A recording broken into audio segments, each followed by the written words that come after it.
Perfect. Perfect. Perfect.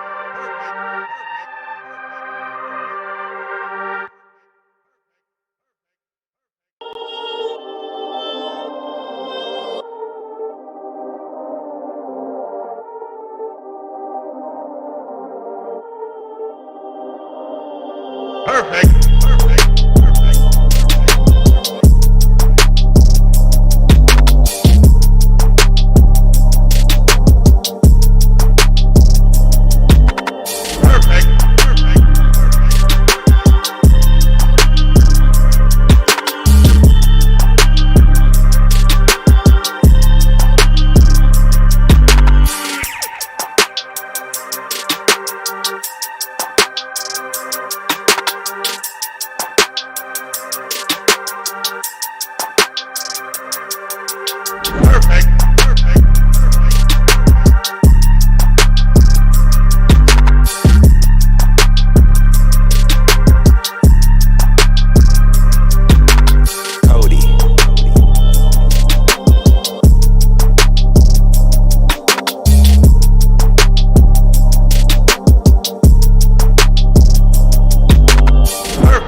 Perfect. Perfect.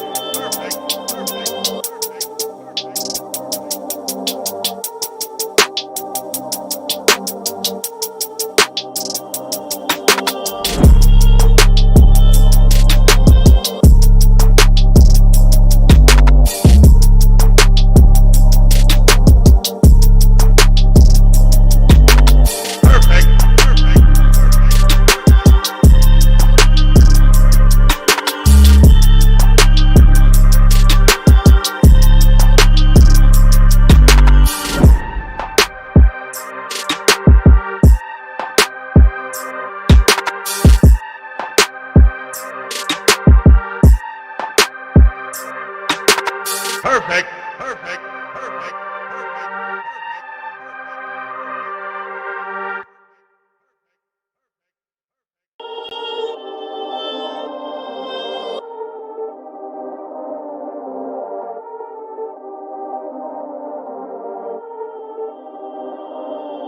Perfect.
Perfect. Perfect. Perfect.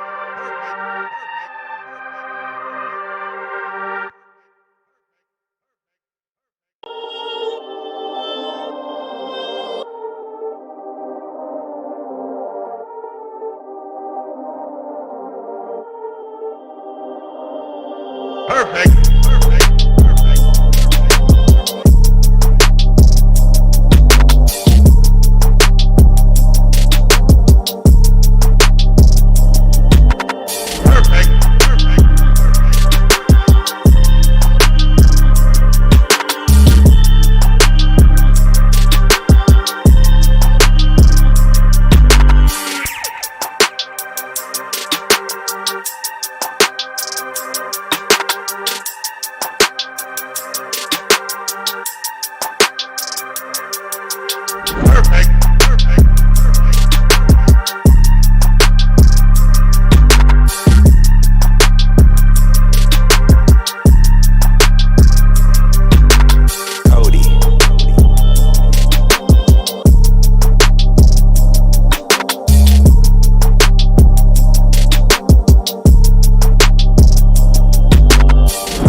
What's the motherfucking deal? Actually, I'm gonna keep my sound on Sauce Nation. I'm gonna disappear on y'all for just a second 'cause I gotta shut this damn door. Scotty brought his ass in here. Ain't shut the door. He a rude motherfucker. But what's the motherfucking deal, Sauce Nation? Man, I hope all of y'all are doing wonderful. Welcome to Sauce Sports. If you're not familiar with Sauce Sports, Sauce Sports is the Houston, Texas Homer Network. Means we're talking all sports, but only the great H-Town. We got a gentleman from the round getting down with us this afternoon. Y'all already know what that means. Who we got in the mix with us tonight, man? What's the deal, Sauce Nation? It's your boy Spitz. What's good? Already Spitz the throatest ingredient in the building, joining us this evening. And all right, I'm back on screen. I could shut the door and all that. All right, so first and foremost, man, y'all hit that motherfucking like button, man. That bitch is free 99. It costs you absolutely nothing. Real quick, shout out to all of the patron supporters. Shout out to all the channel members. Really appreciate everything that y'all doing in support. And let's get a Sauce Nation roll call going. That means, hey, you know, if you are from the greater Houston area, shout out your side with pride. You know, we send a little bit of digital love in your direction. Even if you're not from the greater Houston area, you know, let us know where you at, and we'll send some love your way. Because, hey, Sauce Nation, baby, it's all good. It don't matter where you at. It's nothing but love. But we're going to get back. You know, there was no post-game show yet. It was just, yesterday's game was just so atrocious. And it had some other stuff going on. I was just like, man, can't even do it. Just not even going to sell y'all the bullshit. Like, not that I was going to sell y'all some bullshit, just can't do it. So, you know, today, rational recap. We're going to look back at everything with a day's time in between. Hopefully, maybe not responding to it as emotionally, but that's never a guarantee. But let's see what we got in the building. I see Vince in the building. I see Jack tripping the motherfucking people. I see Colleen. I see Mitch. What's up, Mitch? Shout out to Mitch out in Kakalaki already. Let's see. You know what I'm saying? Mr. Calhoun was going down. Dalton, David Wynn, what's the motherfucking deal? Beast Mode. Let's see, Lupe. And matter of fact, yeah, everybody, because I know there's a few new folks who joined yesterday and today that joined the Patreon for the Discord. I put a message in there, so the updated link should be in there. So there, you guys who didn't get the link or don't have the link, make sure you check it out because it should be good for probably the next 21 hours or so. So make sure you're in there with the updated link. If you're already in there, it's the same thing, so you ain't missing out on nothing. Let me see. It's a bunch of y'all. I guess to start at the top. I see Kemah, I see Jason, I see DeMarkey, Slim, Frankie in H-Town. Shout out to Frankie in H-Town. If you on the gram, you like good entertainment, make sure you follow Frankie. It's a great page. Darren LaRue, Carlos, Alonzo, Street Runners, Herb Gotti, what's the motherfucking deal? Silver, Hayes Hemi, what's the motherfucking deal? Already. Let me see. Nim Num. Let's see. No, I hadn't watched Hereditary Myron. I ended up watching the Gremlins this weekend, and boy, how bad those movies were when you look at them now. Man, it's a bunch of y'all. Look, if I missed you, I ain't dish you. We got a lot to get into, and it's not gonna be a long stream tonight, because I'm gonna have to catch out early here in a minute. We got a lot to talk about. So, a couple of things, man. Make sure you smash that like button free. If you want to support the channel, again, all the links are in the description below. So appreciate everybody who does that. Now, Spitz, yesterday we watched an atrocious game. I wouldn't say one of the worst in Texans history, but it felt a real bad watching. It was a tough watch. You know, a lot of people told me they didn't even make it through the whole game. But you know, we were in Discord. We followed on through, unfortunately. When you look at the outcome of yesterday's game, what was your first thought? It's just a bad football team. Yeah. There's really no way to slice it, no way to sugarcoat it. It's just not a good football team at all. Like, it has some elements that you can possibly salvage. I mean, of course, you know, Deshaun Watson in the passing game, but other than it's just not a good football team. It's outside of Deshaun. Can you really find anything about this football team that you can say is playing at a D2 level, let alone a D3 level? Like I said, we look like a Division III football team. I'm being honest. Like they just don't look good. Like, I mean, they had a little juice when you fired Bill O'Brien. They looked good against Jacksonville, and they looked very competitive last week against Tennessee. But it reverted back to the first 4 games yesterday. Yeah. And I think it just hit home that this is just not a good football team. Yeah, I agree. That's just kind of how I felt, because you look at the offense, you say, okay, well, the capability to put the numbers is there, but I think what we're struggling with on this team right now is complementary football. And the thing about it is, like, I don't think you have the ability to play complementary football. And I'm not talking about just in the 3 main phases of the game, but I'm just talking about, you know, in the smaller nuance. So, like, even on offense, like, your running game doesn't complement your passing game. You have no running game. You're just terrible on defense, period. Doesn't matter. Passing, running, you're not stopping nothing. I mean, every week I think somebody is probably broken a record, or at least a personal record, for them on us. Like, and that's embarrassing. Like, you can be bad, you can understand being bad, like, hey, we're just not that good, but for a motherfucker to come out and shit on you every week, what it was, the Vikings put up some records, like, what had like 200-yard receivers and a fucking 100-yard rusher. Then you have 350 yards passing, 200 yards rushing from Henry. Then backdoor Devontae Adams had, 196 on 13 catches or something like that. And I think in your video, if y'all didn't catch, I think you said that was like his most targets or something like that, if I'm not mistaken. Yeah, it's a career high in targets and catches. Yeah. So again, motherfuckers coming out there and clowning. Jamie Hawksworth, appreciate the love. Welcome to the Drip Break. Thank you for becoming a member of Sauce Nation. And so, you know, yeah, that air guitar shit is trash. Like, cancel that shit. Cancel all celebrations. You feel me? Like, there should be no celebrations on the field when you down like that, when you getting house money put up on you and you're not able to move the ball. So at this point, I think we know what it is. I think if anybody had any iota of playoff hopes or anything, that should be all out the window. Like, that shit should be gone. Like, we definitely need to be thinking about the future. But, you know, kind of like you said, it's a few little pieces that maybe you can salvage in the passing game. Outside of Deshaun Watson and maybe a couple of receivers. Is everything else for sale to you? Well, in my opinion, It's to too be much honest, sauce. I really don't want to sell anything right now because we don't have a general manager. I want the general manager to make these decisions because the reason why we're in the situation that we're in is because of the two-headed monster of Bill Easterby, and half of that head is still here. I don't want him making no more decisions.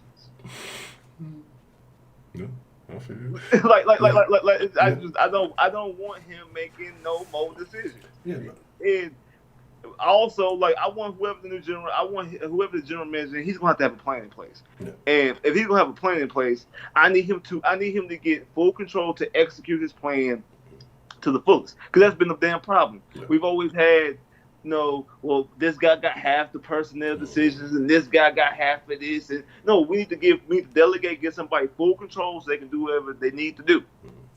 So in order to do that, we need to hire somebody that's the general manager and let him be the general manager. Hire somebody to be the head coach, let him be the head coach. He hires offensive coordinator, let him offensive coordinate. He hires a defensive coordinator, let him coordinate defense. Don't be out here, well, I'm going to call plays and be the head coach and be the general manager and be the secretary and be the janitor and make sure all the snacks in place and make sure all the jerseys are pressed and clean and swept up. And we don't need all that. Yeah, I feel you. And I agree. And that's that you let people do their jobs. Whatever new regime comes in, versatility needs to be like a no-no word. Like that needs to be banned from this organization. Like, nah, nigga, you need to have one job and one job only, like one skill. I need you to be terrible at everything else in your life. I just need you to be good at one thing and do that one thing successfully for us, and that's it. Houston, Texas. Like, can you catch? Okay, you can catch, cool, yeah, receiver. Yeah, exactly. You can tackle, all right, good, play. Exactly, like that's it. Like, you know what I'm saying? Like, you manage cap, you manage cap. This is what you do. You are a scout, you scout. Like, this is what you like. Let's stop all this overlap. And if you're a chaplain, then you pray. That's what you do. You don't get to be VP of Snake Communications and all that other shit. But I see you saying Dorsey for GM 2021. Y'all know who I'm rocking with, dog. And again, because of personal reasons. Because there's a couple of things that I like, right? And I know a lot of y'all have seen GJ come through here. And I was thinking about this, right? People say, oh, well, this and oh, well, that. Like, and there's no vested interest. I know him. I'm just as familiar with him as most of the rest of you. But what I do like about it, when I was thinking about it, is think about how many people, like, truly want to be specifically the Texans GM. Like, who's out there been campaigning for the Texans job that knows this organization, has been paying attention to this organization and seeing what's right and wrong and has been a part of that? Like, to me, that vested interest is extremely important, right? And especially a person who's getting a chance to get their foot in the door. And if you want to have some staying power in this league, of course, you're going to be out the gate. You're going to have to be doing a lot of right things. So I find that interesting. But I know a lot of people have a lot of different opinions, and I'm not against none of this. It's also everybody's opinion is see benchy. So, but if you're an ass back, get your ass back on that bench. Yeah, that's David Johnson starting ass back that we have, because he definitely needs to have his ass back in Arizona somewhere or with somebody else's team. But so here's my deal, right? Here's my deal. Is like I said, yeah, I agree with Spitz. Like, you can't really do anything right now because you don't know what's happening, right? And then you don't want a guy who more than likely is not going to be here having the ability to make any of these choices, to have any say so with this organization. Like, that would be that'd be another foolish move to put down in the Texans handbook for. And another guy who doesn't, like you said, doesn't have a vested interest. Like, again, if I'm brought in just to make a move, or if I know I'm about to be fired, I'm about to make a move, do I care? Do I get fair compensation? So, I mean, obviously, I know the name that everybody's talking about is JJ. Mm-hmm. Will y'all really be happy if you trade JJ for a 5th round pick? Mm-hmm. Really? Would you really be happy? Really? Is getting rid of JJ worth a 5th round pick? No, y'all sitting there be mad. Even the ones who want to get rid of JJ, they won't get rid of JJ for no 5th round pick. Yeah. Because people who want to get rid of JJ, there's an expectation of a decent return coming back. And that's where I think that the disconnect is. Like, I get it. because of the money issue. But like, You will not get fair. There's actually no way to get fair market value for JJ. Getting fair market value for JJ is completely, I just completely impossible unless there's somebody on the other side of the phone is drunk. yeah, and it's really funny because Cornell kind of mentioned that this week. I want to say maybe yesterday, maybe I saw it earlier today. I can't recall. It's been everything been burned together, been a lot going on. But talking about the teams have called and kind of been feeling some offers out there, but basically he's been saying it's been a bunch of lowballing. Not the value that they would expect for some of the guys that are available. So again, don't expect anything to happen. It would just have to be something outrageous, and because teams know the position that the Texans are in, like they have no leverage in this situation. Like there's no deal that the Texans are going to get that is going to be beneficial. You know what I mean? So it's like, there's no situation you're going to get. Like right now, it's kind of like the Texans are bleeding in the water, and the Sharks are kind of circling. So if they can find a little something that they can get, they'll nibble off of you and leave you weaker, and just kind of move on and not really care. Especially with the track record of giving up Clowney and Hopkins for, like Jones said, for a hot Dr. Pepper and a bag of Funyuns. Like, so they're like, oh shit, they won the 6 now. We sure know they're gonna give up. They go like so. We're looking to be getting, what's the word I'm looking for, taken advantage of. Yeah. Like that's what other general managers are doing right there. They looking to pick from the apple tree. They looking to pick from the cherry tree. They looking to get all these players for extremely low market value.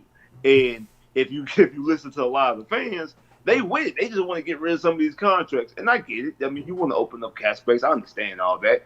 But sometimes you can't cut off your nose and spite your face. You have to look for the right deal, because just getting rid of somebody is not always just the right deal. Now, some contracts are bad. Like Whitney Merciless, his contract is bad. Yeah, get rid of Whitney. Like I would be okay with if you get a fifth for Whitney Merciless take back. I would get away from his contract because he does absolutely nothing on the field. Same thing with Eric Murray. If you find anybody who can take Eric Murray, anybody, I will give you Eric Murray for free, to be honest. Nigga, what? Nigga, what? And a Christmas present. Like, that dude there, like, then that's that. Like I said, that's the worst. That's the worst contract, because, like, you literally are getting nothing. Right. Nothing from that. Like, and he takes away. Because, like I say, the only probably good play that Mercer had all season long got negated because he had a illegal hands to the face. Yeah. Like, we got a sack on Aaron Rodgers on third down, the end of their first drive. He gets a legal hands to the face. The Packers go down there and score, and Aaron Rodgers never gets sacked the rest of the game. Yeah, that's what I'm saying. And again, it's tough. We 136 deep. What is this? 57 likes. What is it? About 80. We got about 80 haters in here. All right. Well, you know how y'all do y'all thug thing. I mean, if hating is the new way, don't hit the like button. If you ain't a hater, hit the like button. That bitch free. But yeah, man. So looking at that, this the game overall, man. I want to look kind of at the defensive side of the ball. We mentioned Eric Murray. We know it's just notable bad plays there. What was the worst? Like what was the play yesterday that made you say, all right, I'm done. I'm good on this one. Like at this point, there's no point even getting mad the rest of this game. It is what it is. Like what play solidified that thought process for you yesterday? Not Whitney Merciless, but speaking of sacks, Cunningham had an opportunity to bring down Aaron Rodgers, and he tried to one-arm tackle him. Yeah. And it wasn't like he was getting pushed back and he was just trying to reach out the arm. And just there was a couple times now back in JJ's prime when JJ was getting manhandled, when I was getting blocked, and he just was able to get a palm up there just to bring a guy down. It wasn't that situation. It was more so, like I say, a lack of effort. And that right there, if I'm not mistaken, that might have been on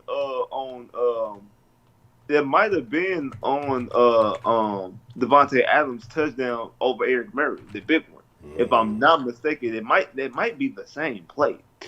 And and that right there is just okay. Yeah, it's just complimentary bad football. You know, we talk about complimentary football. We're playing complimentary bad football.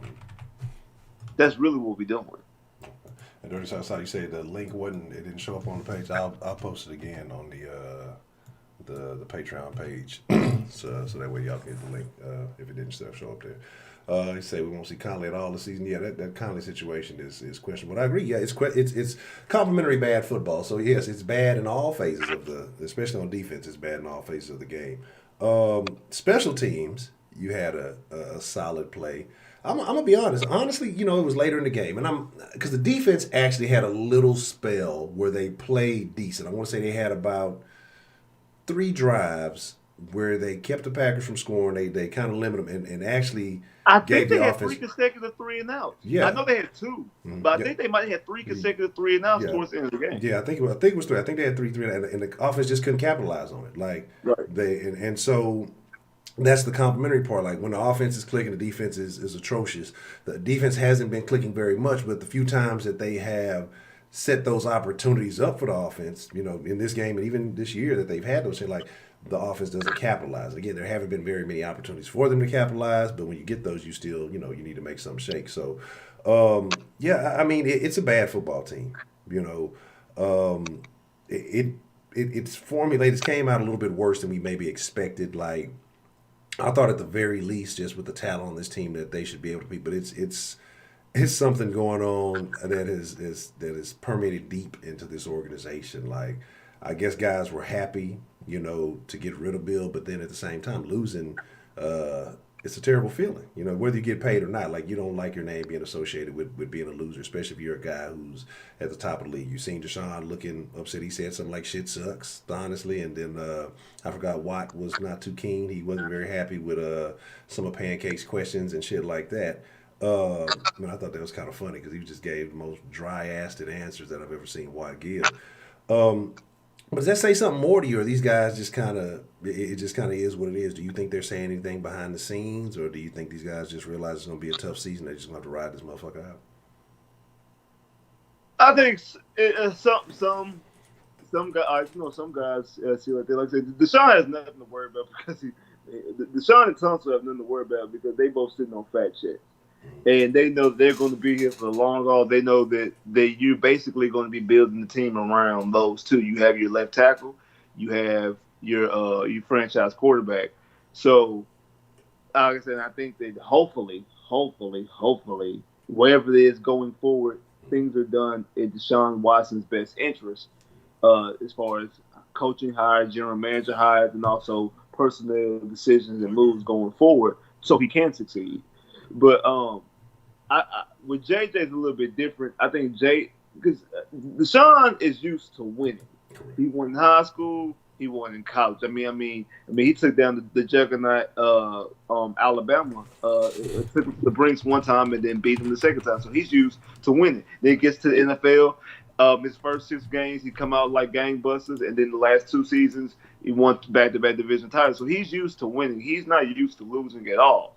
So, in saying that, this is new for him.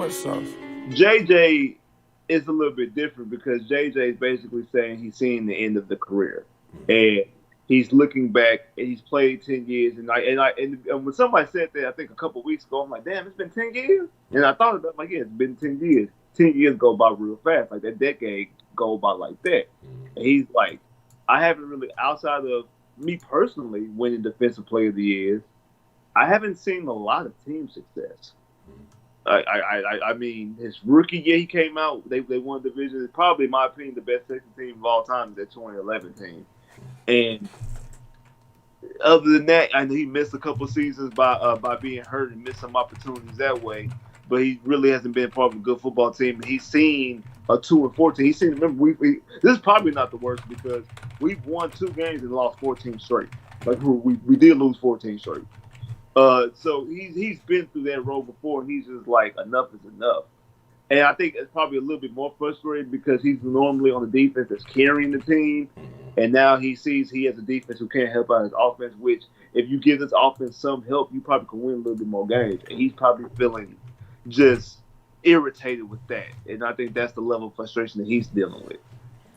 And I agree. Again, it's a situation where, yeah, when these kind of times come around, like I talk about losing impacts a lot, and they were talking about the strict culture and all of these things. Eventually, if it's strict and it's winning, you'll deal with it. Because you see Right. the end goal, you're like, okay, this is working. This is manifesting into something.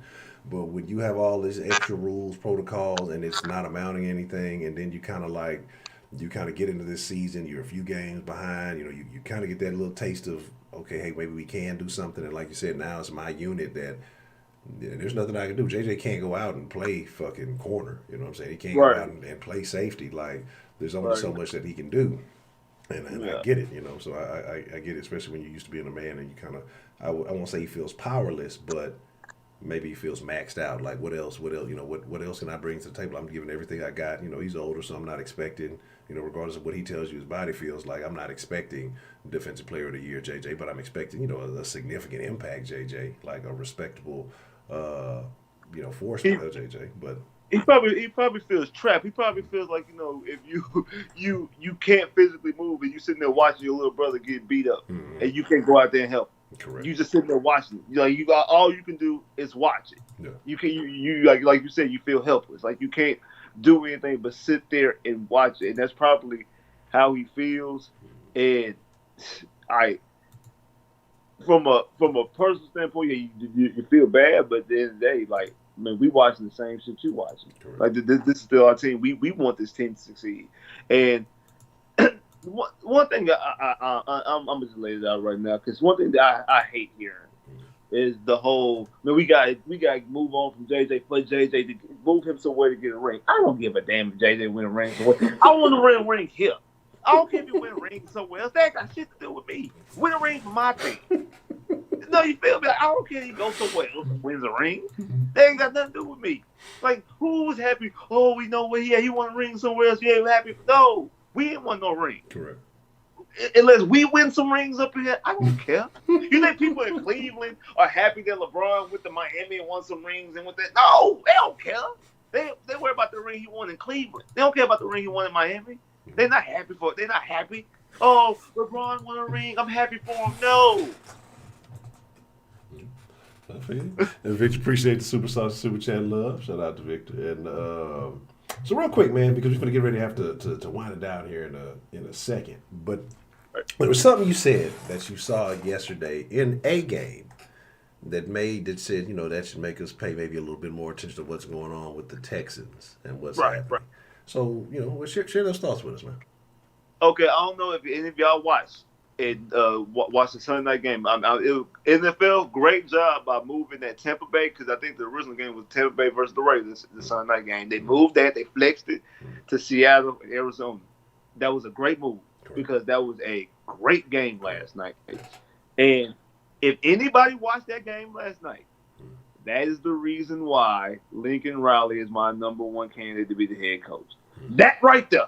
Would you say that right there? Because one, Lincoln Riley is a better coach than Cliff Kingsbury. Both of them, Lincoln Riley was Cliff Kingsbury backup at Texas Tech. They both played. And then after Kingsbury went to the Patriots. Lincoln stayed behind the Tech and understudied Mike Leach, learned how to be a coach.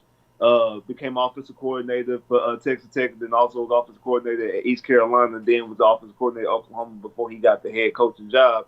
And not to mention the work he did with Kyler Murray at Oklahoma. It's just it just goes on so many levels. I think that Lincoln's a better coach because he has a better coaching record than Cliff Kingsbury, because Cliff Kingsbury at Tech, even with Patrick Mahomes, wasn't all that good. And we've seen that Lincoln Riley, even though I know it is Oklahoma, he gets better recruits.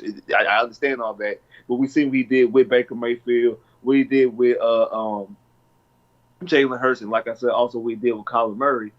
Just the how he's able to mature and able to develop these quarterbacks to get them NFL ready. And you've seen what Kyler was able to do. And you see how Cliff creates an offense for Kyler Murray. That offense doesn't fit anybody else in the NFL but Kyler Murray. That offense doesn't fit anything but Kyler Murray. I think that Lincoln Riley would do the exact same thing with Deshaun Watson. He would fit offense for him, and they just like to play.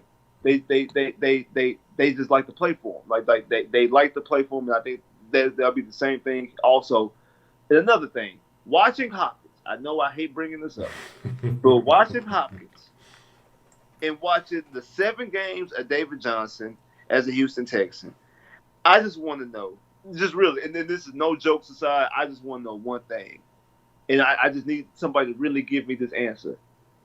What in the world It's too much sauce. Take everything up, take everything aside. Really, what was he really thinking that it was a good decision to move on from DeAndre Hopkins for David Johnson? Like, I firmly believe that someone come back that he's high. So he had to be high, he had to be drunk, something. He had to be intoxicated. His mind had to be chemically altered for him. And one decision, I'm gonna get rid of Hopkins and get David Johnson. That nigga was on that Henny, man. Look, he was definitely on that Henny, man. He was on something though. Like because there's no, like that's what I'm saying. There's no logical reasoning. And here's the thing, man. Some of y'all goofballs, not sauce nation, for the most part. I think there's certain people on certain accords. A lot of people don't come around here because we be calling certain shit out and they be feeling that shit in their soul, and they don't be wanting to own up to it. They don't be wanting to admit that shit because they know we be talking about their ass. But it's a lot of motherfuckers that was riding, Bill O'Brien nuts up until the day that he was gone. There's a lot of motherfuckers who sat there after that first little run David Johnson had against Kansas City. That was, we done won the trade. I would never say that shit even jokingly, because a lot of y'all try to re-risk. It was a joke. No, it wasn't. It was not a joke. Like y'all niggas meant that shit. You know what I'm saying? You desired that outcome, and you encouraged other people to believe that shit, dog. Like, I would never, ever in my life jokingly say something like that, just to not be misinterpreted. Because a lot of people were saying wild shit. But the people who get mad about you still bringing up Bill, because I think Bill had his imprints on this season. He started the foundation, is what it is. Like, you had a right to talk about Bill for the rest of the year, really, until next year, because you ain't got no picks because of him. He's going to have an impact. But the people who get mad about you talking about Bill are the people that were riding with that motherfucker up until the point that he got fired. Like, those are the only people that are mad about that shit, because they don't want you to call them out and say, well, you did just say that you was just riding with this motherfucker, woo, woo, woo. Now they went, you still talking about that, or get on from the same people as the same people who mad about Hopkins. Because anybody who was riding with Hopkins, you're mad about that, because every time you see this motherfucker ball, you're like, we had that. Like, we didn't have to do anything. Like, that was not a move. You had to do nothing. You didn't have to pay him. You didn't have to do a goddamn thing. Like, you didn't have to do shit, and you'd have been fine. But you went and made a choice. So, it is what it is. That's so, like, again, the only people who get mad about you still bringing up Hopkins are the people who were co-signing that shit. Like, they don't want you to point, well, didn't you say it was a good move, or he wanted to? That's the only people who get mad about it. But here's the deal, man. Got to slide, got to touch out again. I apologize, y'all. Just have a lot of stuff going on, so it's going to be a little bit of a shorter stream today. But when I get done with this, we'll be in the Discord for a little bit, shooting the shit. So if you are a Patreon supporter, or if you are a Super Saucy member on this channel, we'll be in there after the stream. So if y'all want to chop it up, anything you want to say to the people before we slide about it, Mr. Spitz? Nah, man, just appreciate kicking it with y'all one more time, and just damn. Like, I know we want to get rid of him, but I'm just like, man, I didn't realize he really fucked up this team this damn bad. Yeah, like, niggas was saying it, but now that you seeing it, right? You didn't think it was this bad. Like, he fucked up the team, but you like, okay, we probably could have been a 12-4 team, and he probably just made us maybe 10-6, I made 9-7 again. Like, he made this team 4-12 bad. Like, this team is just bad, and it's hard to watch. Yeah, it is. Like, when Deshaun on the field, you always got that expectation for something exciting to happen. Right. If a nigga not on the field, go get your snacks, refill your drink. You know what I'm saying? Use the restroom. Like, just, catch up on whatever book you reading. Like, just, that shit is terrible, bro. But here's the deal, baby. Like I said, we got to slide. But shout out to, for those that were asking, real quick. I know I didn't model my own shit. The shirt, you got till Wednesday. Midnight Wednesday, ain't taking no more pre-orders on that. So if you ain't if you ain't got in where you fit in, you better hurry up and do that. You can use the PayPal link in the description. It says pre-order shirt here, because I use a separate PayPal for business than I do for others. So make sure y'all send it to the right PayPal. If you don't, I can clear it up, but I would just, it would be easier if y'all did. I appreciate it. Make sure you include your address and your shirt size. The shirt is $30. That includes shipping. Like I said, I'm gonna go and I'll be shipping them all out myself, and I'm gonna throw a little something extra in for everybody who's grabbed one. I appreciate everybody who's already pre-ordered. Everything else you need to know about the channel, links in the description below. South Sports HTX, Instagram, Twitter, South Sports Facebook group. If you want to subscribe to Spitz channel, I shouldn't have to tell y'all this. Y'all should already be subscribed to Spitz channel. Like that, like y'all should be, man, who's this nigga? This nigga dropping gems. Let me find out. Link in the description under Texans too. Spitz channel right there. Make sure you're a part of that thing. But with that being said, I got a cha-cha, man. I appreciate y'all. Shout out to Spitz, another great stream. Sauce Nation, y'all the freshest, livest motherfucking ingredients in the entire world. Y'all be cool like y'all be cool. Chunk of the produce. Y'all stay saucy. Until next time, man. Hey, Jack, we out. Perfect. Perfect.